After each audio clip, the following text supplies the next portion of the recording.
Vishnu Vande Jagadgurum. Bhagavad Gita Adhyaya 4 Shloka 23. Gata Sangasya Muktasya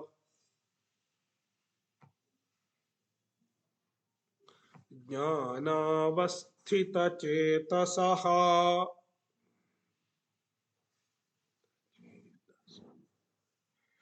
Yajñāya karma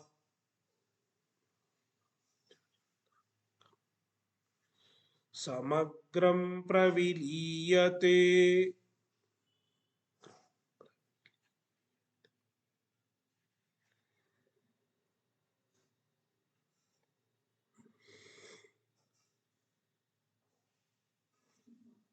Bhagavan is describing a jnani.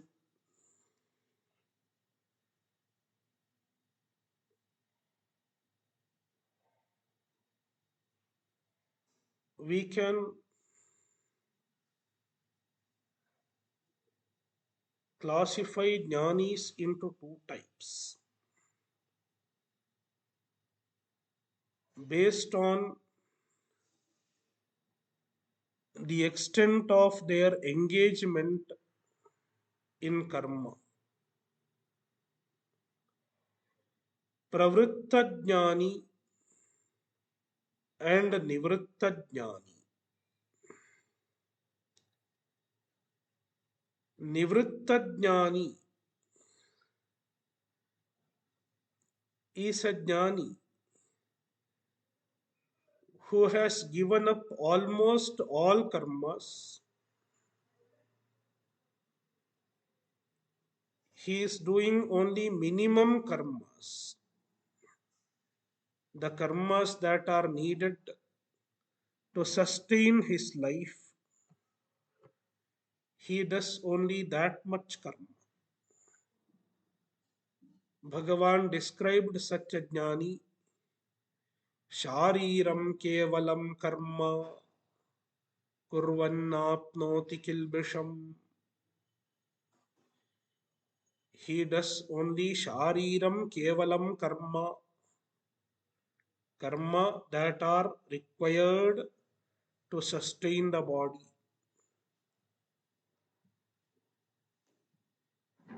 He doesn't do any other type of karma.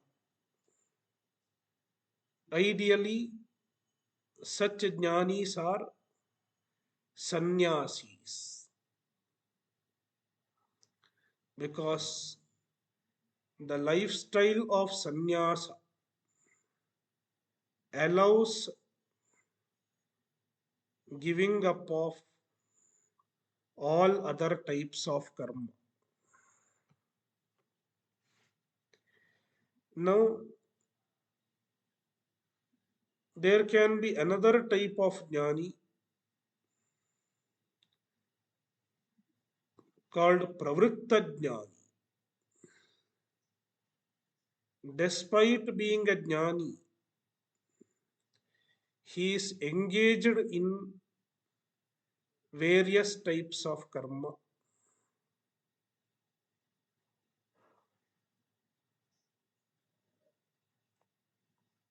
He may be a grihastha or he might as well be a sannyasi.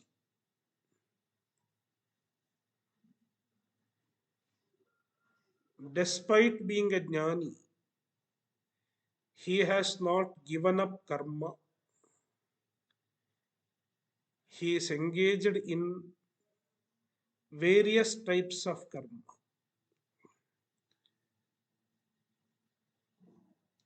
Why he performs karma? For the sake of Lokasangraha. We have discussed Lokasangraha in chapter 3.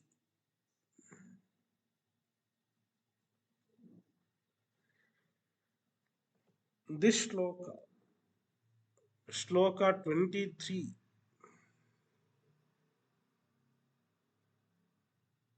is describing a pravritta jnani. He is engaged in karma, yet he is not attached to the karma. He does not identify with the karma. He does not identify as doer or enjoyer,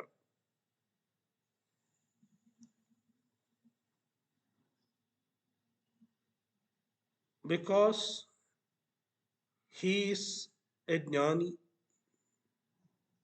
His mind abides in Atma Jnana, Jnanavasthita Chetasaha. His mind abides in Jnana, Jnane avasthitam Chetaha, Yasya Saha Jnanavasthita Chetaha, Tasya Jnanavasthita Chetasaha.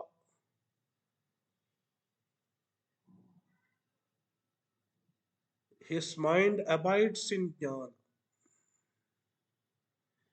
means he does not lose sight of Atma Jnana despite engaging in karma. Therefore, Gata Sangasya, he is free from identification.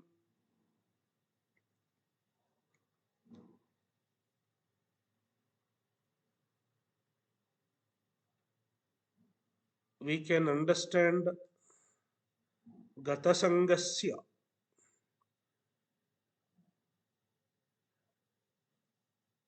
as free from Kartrutva, free from doership.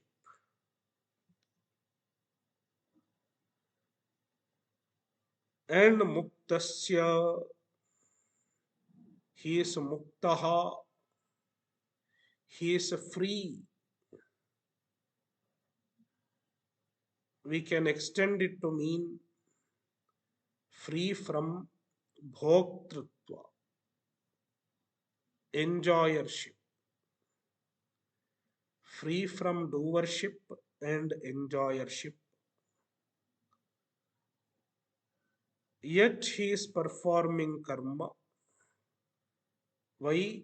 Yajnaya, for the sake of yajna,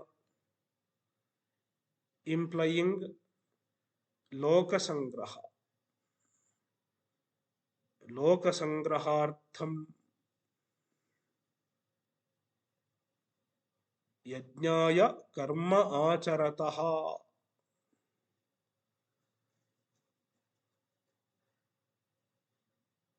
Samagram karma praviliyate. All his karma. Samagram अग्रेण फलेन सह वर्तते इति समग्रम. Along with its result, the karma resolves, praviliyate.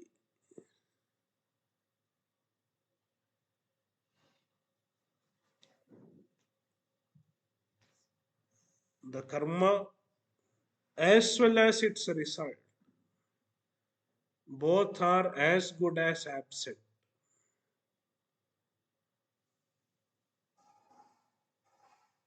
Neither the karma creates any problem,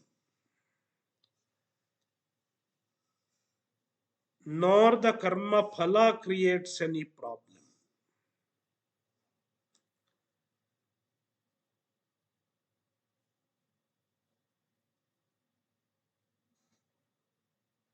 Because his karma is as good as no karma.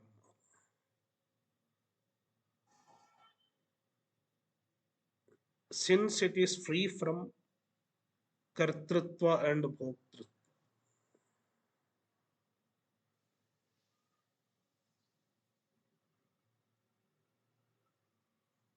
Next shloka. Brahmarpanam brahma havihi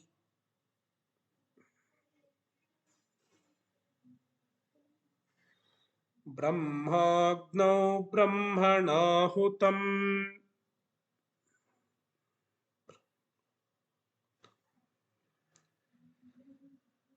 brahmaiva tena gantavyam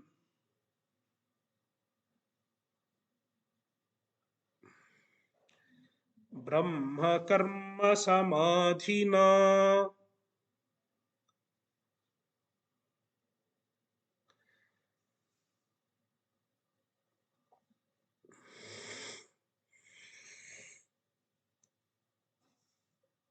This is a very popular shloka. Generally, they chant this shloka before meals. It is a good practice to chant this shloka before eating.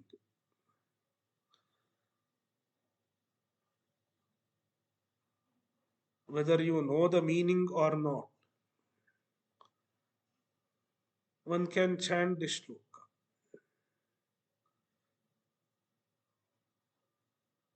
as a reminder of Brahman, Ishvara.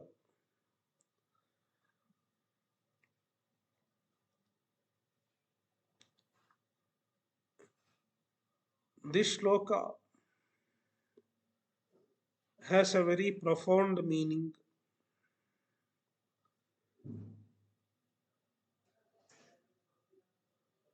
Shankaracharya gives two interpretations.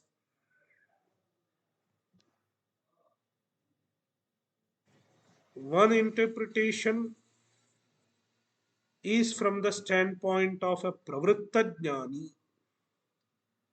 Another interpretation is from the standpoint of a nivritta jnani.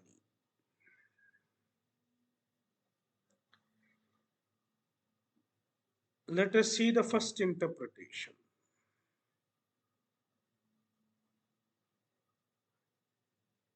A pravritta jnani,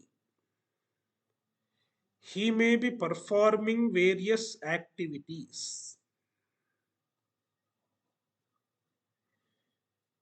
yet it does not amount to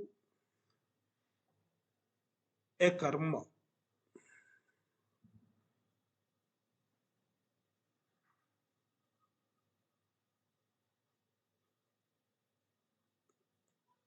This shloka gives a reason why the actions of a jnani cannot be considered as karma.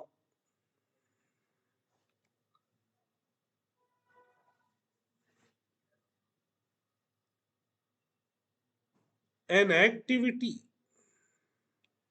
can be considered as a karma if it is done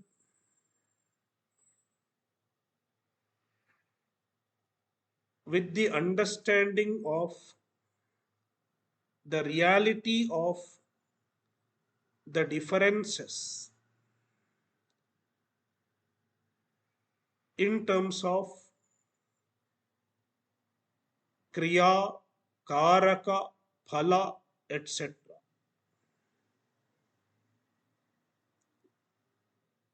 In Vedantic discussion, we come across a word kriyakaraka phalabheda buddhihi.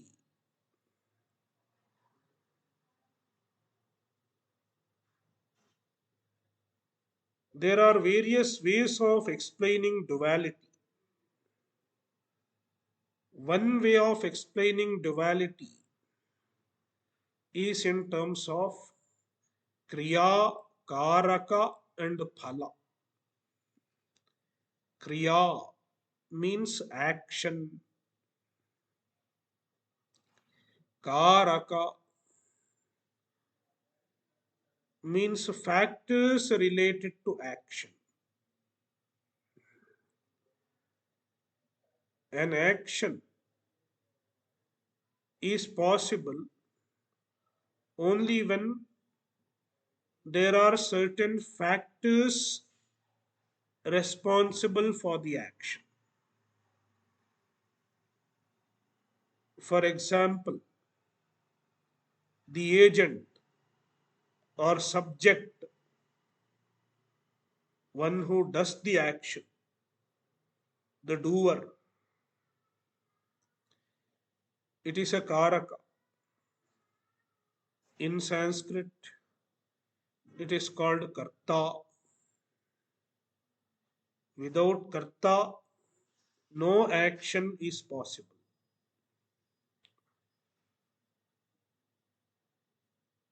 Then karma, object. For example, action of eating. Eating, if I just say eating, it doesn't make it an action. Who eats? What is eaten?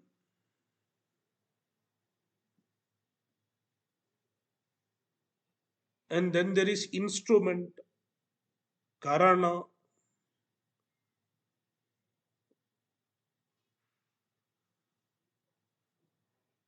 By means of what one eats. So, various factors. Without these factors, karakas, action is not possible. Therefore, kriya and karaka. And then comes a phala, result, result of an action. Every action has its result. Kriya karaka phala. The whole universe can be understood in terms of kriya karaka and phala.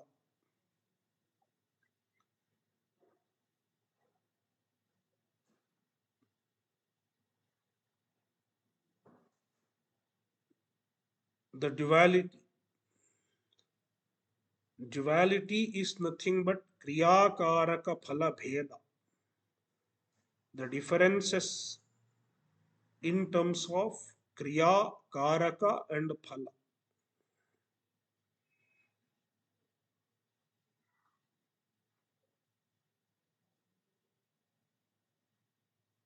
As long as one is ajnani, as long as there is ignorance, there is kriyakaraka phalabheda buddhi. One attributes a reality to the differences in terms of kriya, karaka, and phala.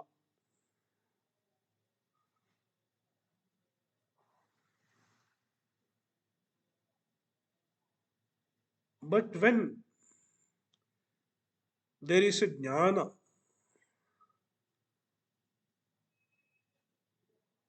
the kriyakaraka phalabheda is no longer real.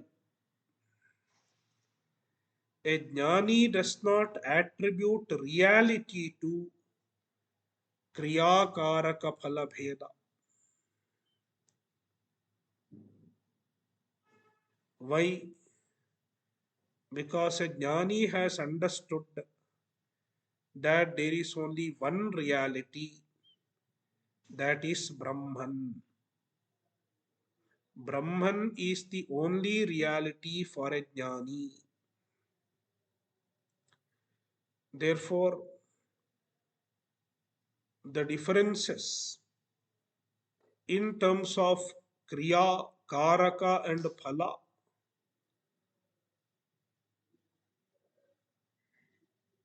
They are nothing but Brahman. They don't have any existence apart from Brahman as far as a jnani is concerned. Therefore, he does not attribute reality to the differences in terms of kriya, karaka, and phala. Therefore, the actions that he is performing has no reality.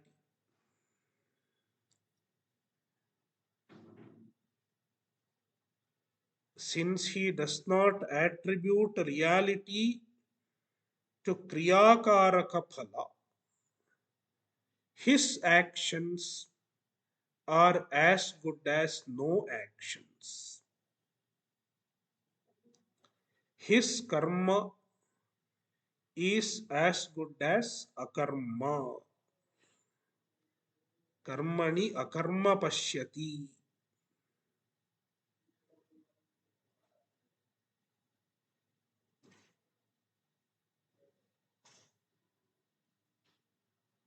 To convey this point,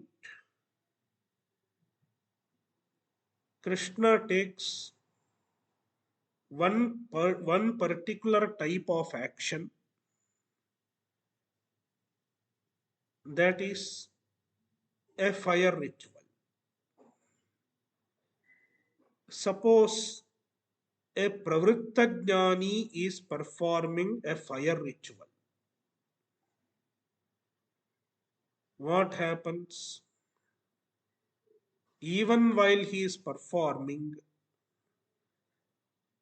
the ritual, he does not see the factors associated as real. Instead, he sees everything as one undivided Brahman.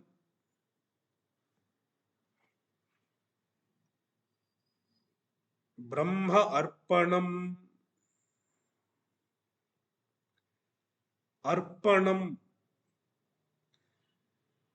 When we just hear this shloka, one may think Brahmarpanam means I offer everything to Brahman, but that is not the meaning. Arpanam in this context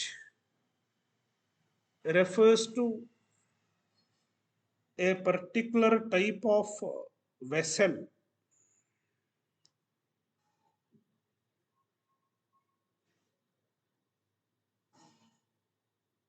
by means of which the offering is poured into the fire.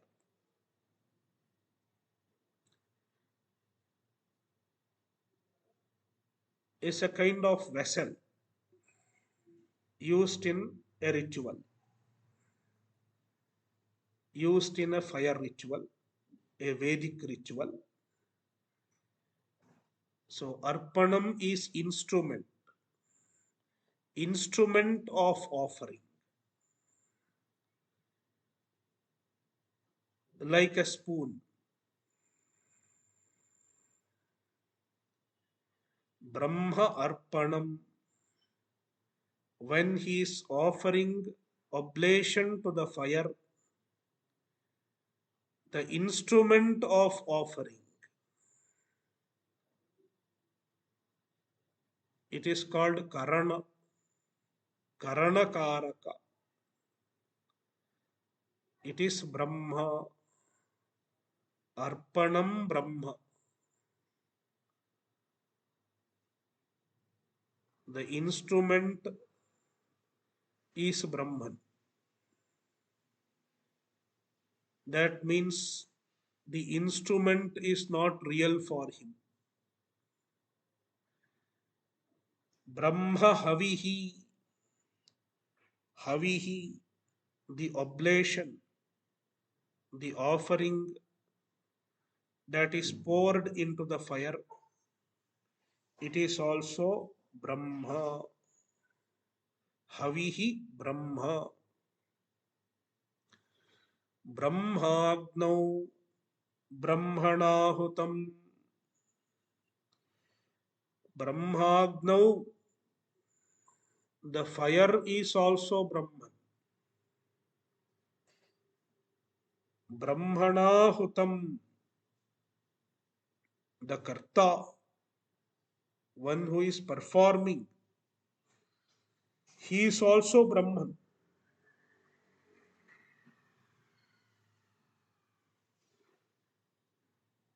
Brahmanahutam. Brahmagnau. Agni is Adhikarana.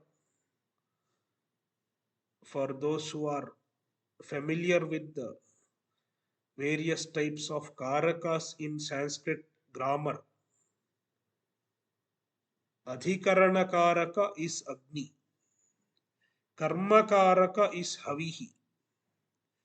And Brahmanahutam, Kartru, is also Brahman.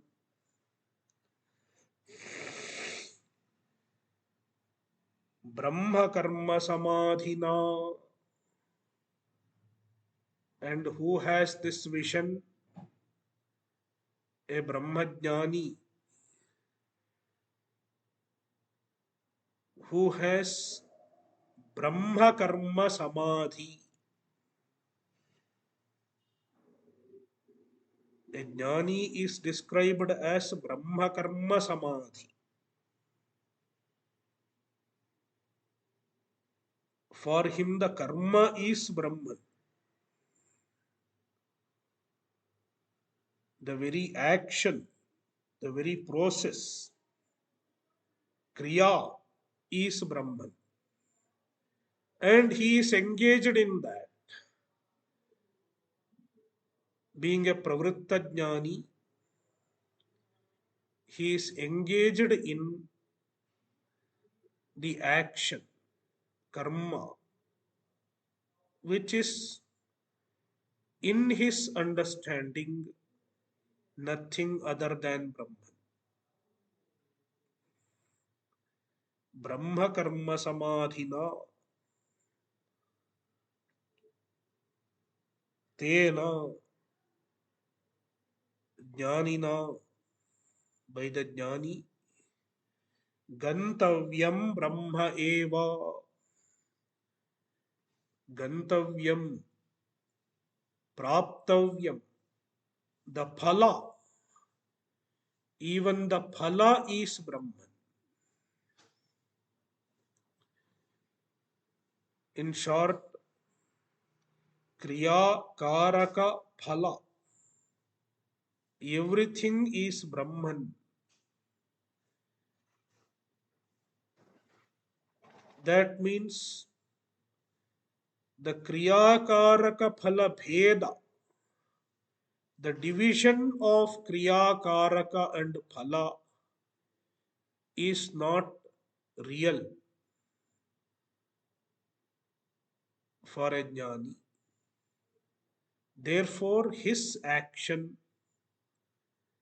is as good as no action. Tasya karma akarma eva. Jnanina kriyamanam karma paramarthataha akarma eva.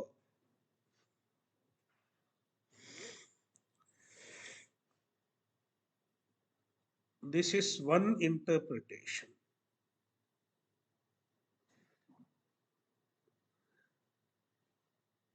And this is favorable to a pravritta jnani. Then another interpretation favoring a nivritta jnani. A nivritta jnani is a sannyasi. Being a sannyasi, he has given up all the vihita karmas. He has given up even the karmas that are enjoined by the Shastra. The Shastra prescribes various types of karmas. Agnihotradi karma. A sannyasi is not doing any of those karmas.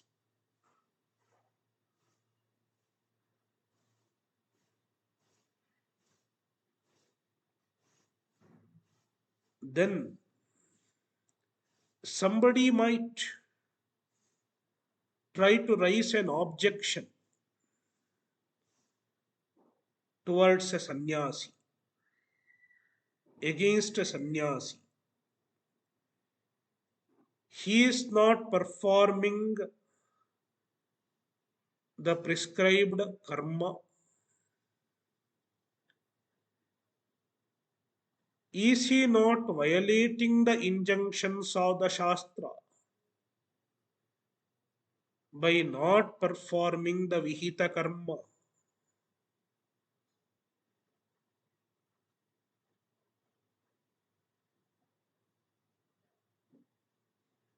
In the Vedic context, not performing Vihita karma is a great papa. If one does not perform the Vihita karma, one might incur a special type of papa called Pratyavaya. The Shastra enjoins various karmas like Sandhya Vandanam. There are so many regular karmas that an individual is supposed to perform. They are called Nitya karma, obligatory karmas. If they are not performed, one might incur Pratyavaya.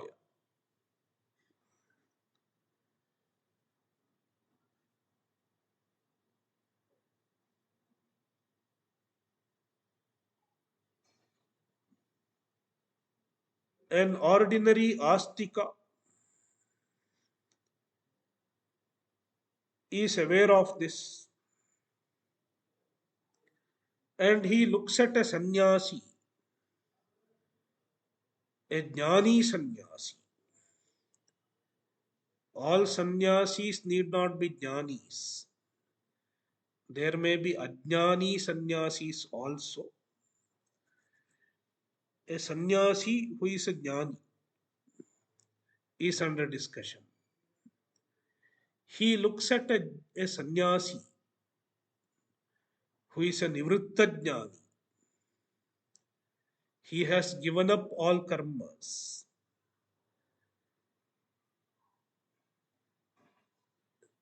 And he raises an objection. This sannyasi is not doing any karma. Will he not get pratyavaya by not performing karma?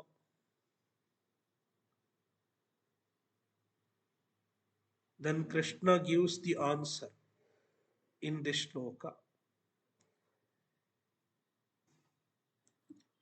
Even if he is not performing any karma, even if he is not performing any vihita karma, he is not going to get pratyavaya because being a jnani, the results of all karmas are included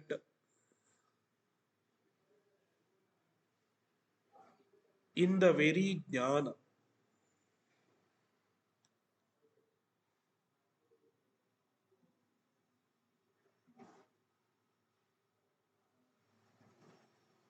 Just by being, just by abiding in jnana,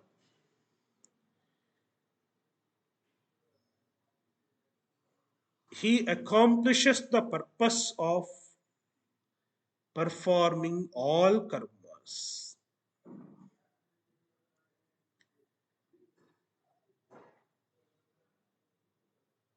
And Krishna explains how it is so.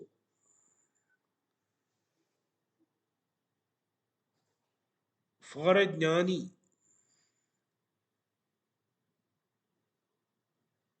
since he abides in Brahman, Brahman itself serves as all the factors associated with the karma.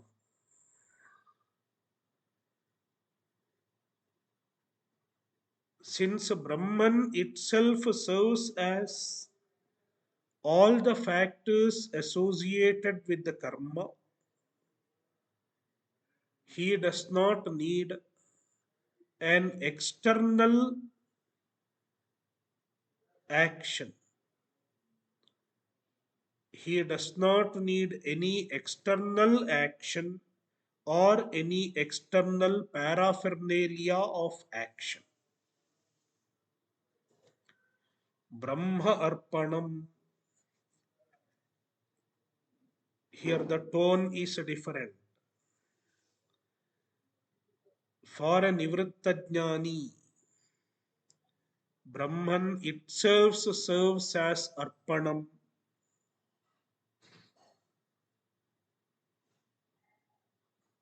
the vessel for pouring oblation. Brahma Havihi, Brahman itself serves as Havihi. Therefore, he does not need any external Havihi. He does not need any external physical offering of oblation. Brahmagno Brahmanahutam. The Agni also is Brahman. Brahman itself serves as Agni, and Brahman itself serves as the action of offering.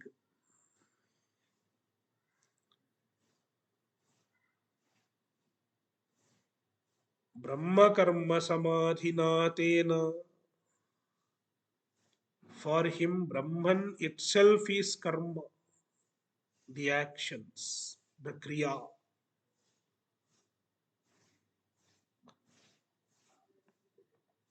Everything is Brahman. Therefore,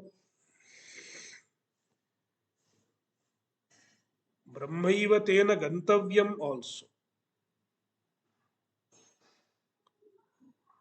Gantavyam phalam. Even the phala is Brahman. Brahman itself serves as the phala.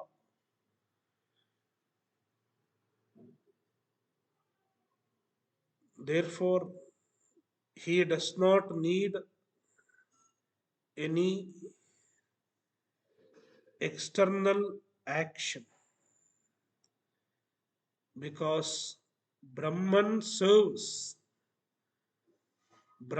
itself serves the purpose of all the actions. The result that anybody accomplishes by means of a physical karma is accomplished by means of abiding in jnana itself. Therefore, a jnani does not have the requirement, does not have the obligation to perform any karma, including the obligatory karmas, including the nitya karmas. Therefore, by not performing karma, a nivritta jnani does not incur pratyavaya. He has nothing to lose because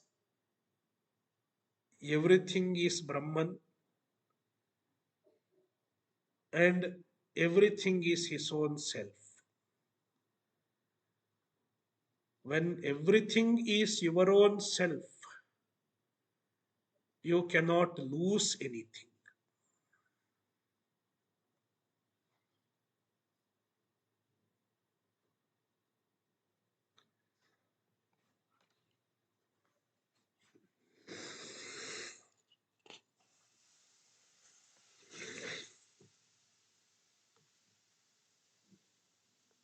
Shloka 25. Daivamevapare yajñam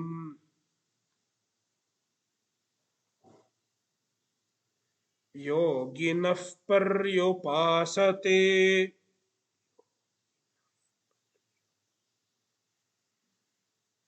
brahmagnavapare yajñam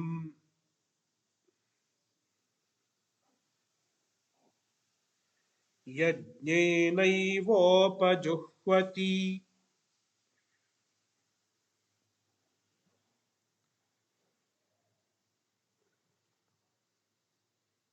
From this shloka onwards, Bhagavan is enumerating various types of yajnas.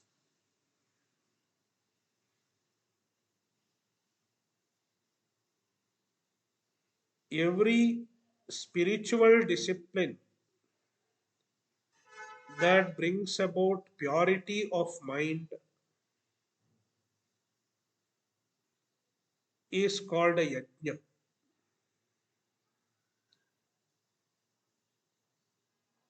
Even japa is a yajna. Later on, Bhagavan himself will say, Yajnanam japayajñosmi. I am japayajna among yajnas. Every spiritual discipline is a yajna. Generally, a fire ritual is called yajna. But if we extend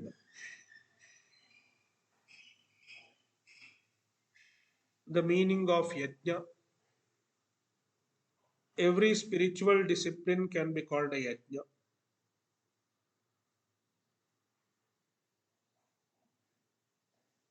There are various types of yajnas.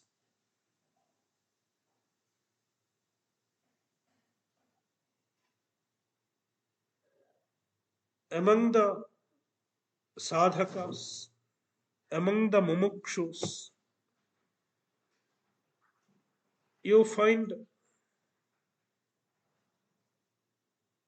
people committed to one or another type of yajna. Some are committed to japa, some are committed to meditation, some are committed to charity, social service. There are various types of sadhakas.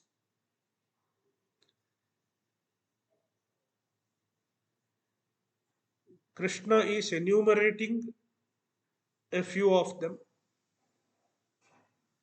few yajnas, and ultimately he is showing the greatness of jnana yajna. Jnana yajna means jnana itself is yajna. Even jnana is looked upon as a yajna in this chapter. Jnana Yajna does not mean the Bhagavad Gita talks that happen for 1 week or 2 weeks, 10 days. That is generally called Jnana Yajna. But that is not the Jnana Yajna Krishna is discussing here. Jnana itself is Yajna. Jnanam eva Yajnaha Jnana Yajnaha Karmadharaya Samasa. As Bhagavan pointed out in Sloka 24, Jnana itself serves the purpose of all yajnas. That is why Jnana can be equated to yajna.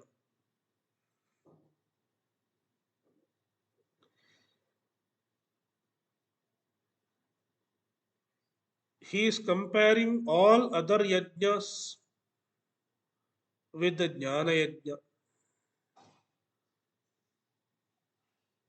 And finally, he makes a statement: Jnana Yajna is the greatest type of Yajna.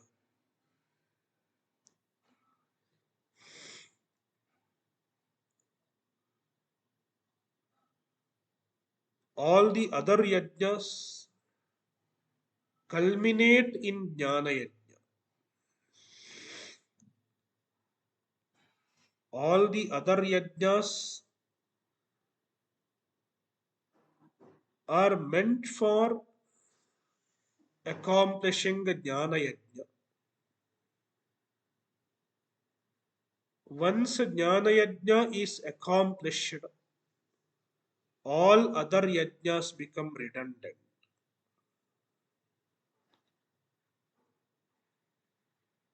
Thus, Krishna will show the superiority of Jnana Yajna.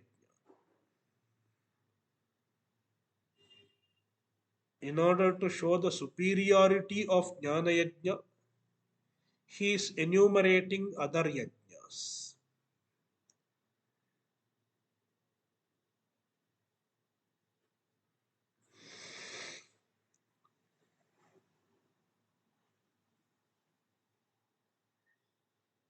Apare yoginaha, some yogis.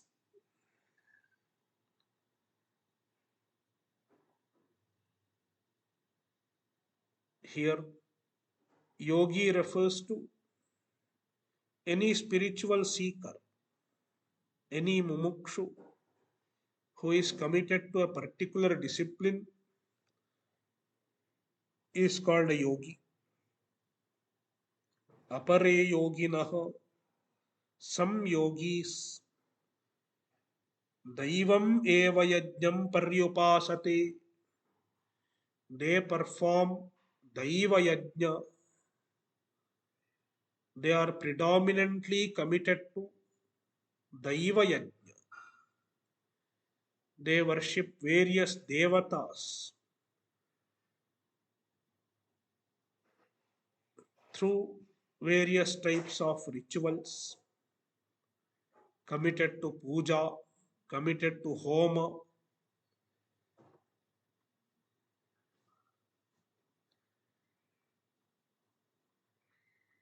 Brahmagnavapare yajnam yajnena ivopajuhvati, and some other people, they are committed to jnana yajna. This is jnana yajna. Obviously, who performs a jnana yajna? A jnani. Here performs should be within quote, because it is not really a performance. It is as though performance, because a jnani has nothing to perform.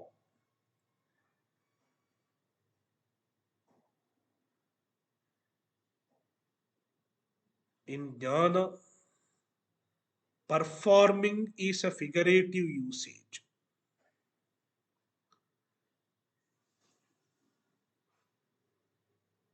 Calling it a yajna is also figurative. Figuratively, jnana is called yajna because in the primary sense, yajna is an action. Jnana is not an action. Yet, jnana is called yajna in a figurative sense.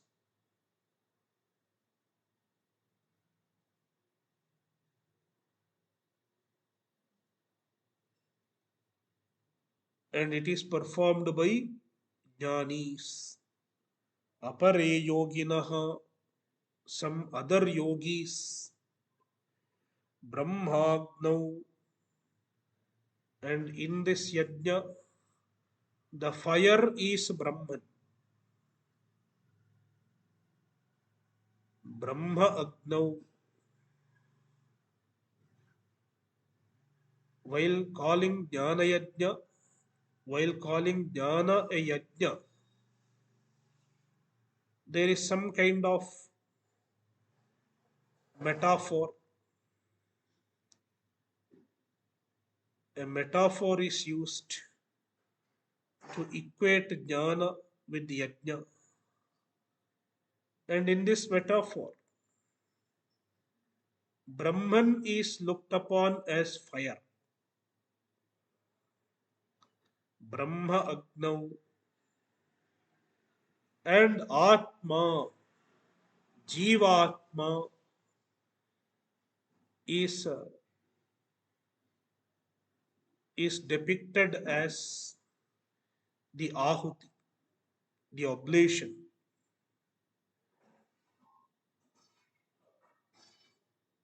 Jivatma is offered to the fire of Brahman. It is a metaphor for Jnana Yajna. There is no real fire. There is no real offering also. When there is Jnana, the Jivatma as though becomes one with Brahman because Jnana is in the form of understanding the oneness of Jivatma with Brahman. Before Jnana, from an Ajnani's point of view, before Jnana, there is a separate Jivatma and a separate Brahman. Jivatma is different and Brahman is different. But as the Jnana dawns,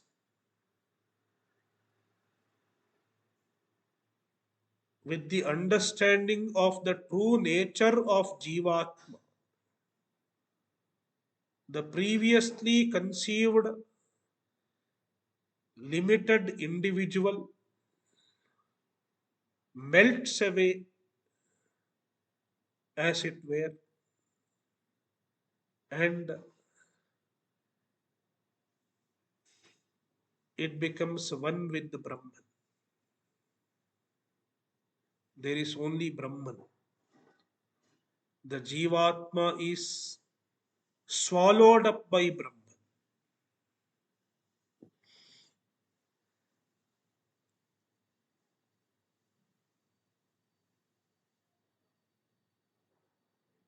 Apare, apare yogina, other yogis who are jnanis, Brahmagnau, in the fire of Brahman, yajnena eva upajuhvati, yajnam, yajna in this sloka. Yajna means Atma,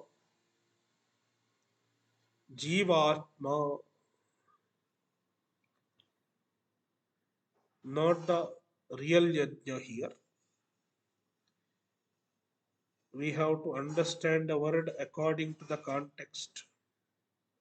Shankaracharya takes this yajnam in this shloka to mean Atma. How you can give this meaning to yajna? Then Shankaracharya says, in the dictionary, in the Vedic dictionary, yajna has many meanings. And one meaning is Atma. There was a rishi called Yaska. Yaska has written a Vedic dictionary.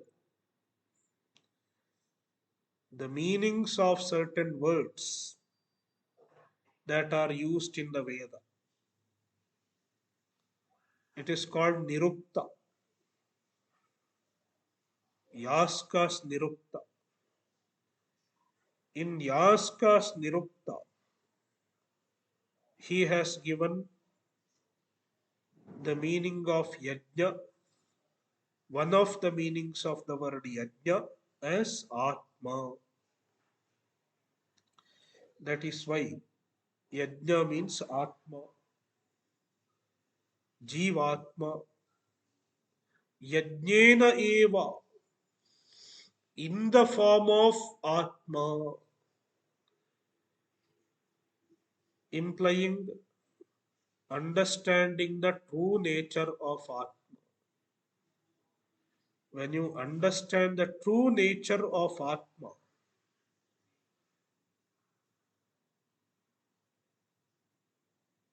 then there is no Jivatma left. Then the Atma merges with the Brahman. Only Brahman is left. Purnamevavashishyate.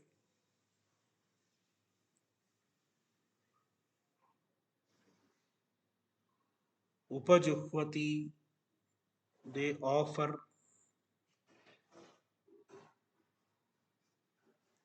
So this is Jnana Yajna. And some more yajnas will be enumerated. And in the enumeration, one is Jnana Yajna. And later on, he will compare Jnana Yajna with other yajnas and show the greatness of Jnana Yajna. Om Purnamadah Purnamidam Purnat Purnamudachyate Purnasya Purnamadaya Purnamevavashishyate. Om Shanti Shanti Shanti. Harihi Om Shri Gurubhyo Namaha. Harihi